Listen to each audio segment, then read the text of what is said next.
ஆண்டவராகிய இயேசு கிறிஸ்துவின் நாமத்தில் உங்களுக்கு வாழ்த்துக்கள். எல்லாரும் எப்படி இருக்கீங்க? சோமா இருக்கீங்களா? சந்தோஷமா இருக்கீங்களா? இந்த நாளிலும் ஆண்டவர் கொடுக்கிற ஆசீர்வாதமான ஆலோசனை 2 கொரிந்தியர் 10 அதிகாரம் 7 வசனம். 2 Corinthians chapter 10 verse 7. வெளி தோற்றத்தின்படி பார்க்கிறீர்களா? ஒருவன் தன்னை கிறிஸ்துவுக்குரியவன் என்று நம்பினால் தான் கிறிஸ்துவுக்குரியவனாய் இருக்கிறது போல நாங்களும் கிறிஸ்துவுக்குரியவர்கள் என்று அவன் தன்னிலே தானே சிந்திக்க கடவன். அருமையான தேவனுடைய பிள்ளைகளே, அநேக வேளைகளில் நாம் வெளி தோற்றத்தின்படி காரியங்களை பார்க்கிறோம். அது சரியானது அல்ல என்று சொல்லி வேதம் சொல்கிறது. Dear children of God, there are times we look things outwardly which is not correct. Our Lord Jesus Christ did not consider our outward appearance, but he sees our heart. So as we also have to see the inner heart of our brethren in the family, in the church. We should not think that we are superior than anyone else. No one is superior. Everybody is same in Christ. Because Jesus made us as a new creation.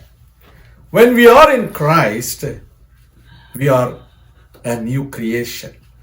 When you believe that you belong to Jesus Christ, you should also consider your brother that he also belongs to Jesus Christ.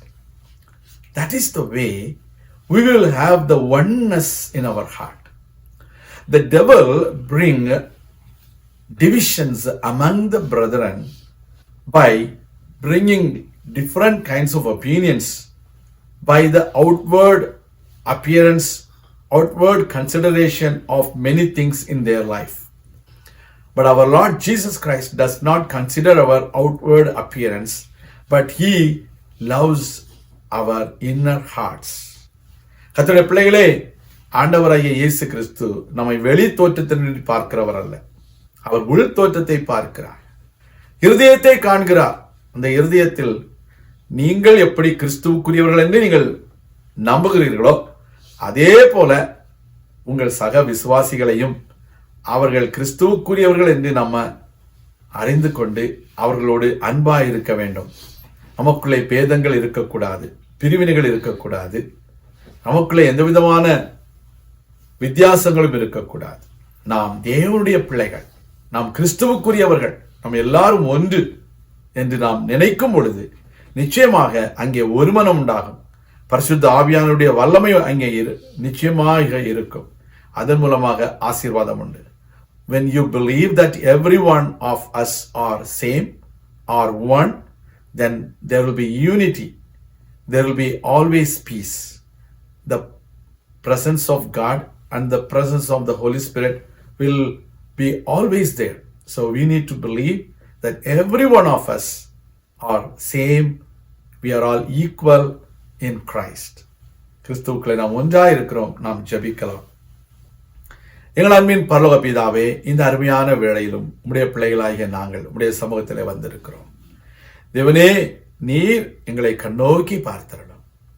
எங்கள் ஒவ்வொரு பேருடைய வாழ்க்கையிலும் நாங்கள் ஒரு மனதோடும் ஒற்றுமையோடும் வாழ நீர் எங்களுக்கு உதவி செய்திடணும். எல்லா தீமைகளுக்கும் எங்களை விலக்கி காத்துக்கொள்ளும். அற்புத அடையாளங்களை செய்திடணும். தேவ கிருபையும் வல்லமையும் பாதுகாப்பும் வழிநடத்தலும் தொடர்ந்து கூட இருக்கட்டும். இயேசு கிறிஸ்துவின் நாமத்தில் நல்ல பிதாவே, ஆமேன். கர்த்தர் தாமே உங்களை ஆசீர்வதிப்பாராக. ஆமேன்.